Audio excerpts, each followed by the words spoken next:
Каква е връзката между оралната хигиена и сърдечните заболявания? Доста проучвания показват за връзка между оралното здраве и сърдечни заболявания. Как аз си обяснявам това? За мен оралната среда не е изолирана от останалата част от тялото.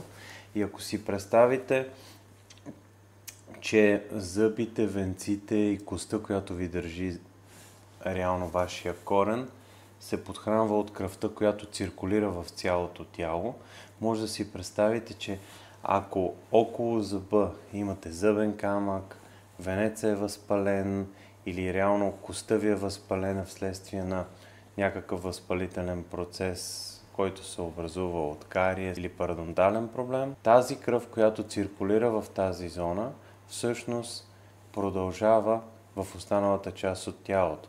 Продължава към бъбреците, продължава към черния дроб, стига дори до краката и по този начин едно възпаление, което е силно в оралната среда, може да достигне до останалите части от тялото и по този начин няма абсолютно нищо странно в това, че ако имаме възпалена орална кухина, имаме всъщност повишени кръвни показатели, които са свързани с възпалителни процеси в нашето тяло.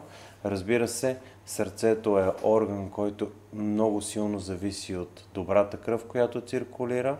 И разбира се, ако ние имаме възпалителна компонента в тялото ни, по същия начин сърцето страда.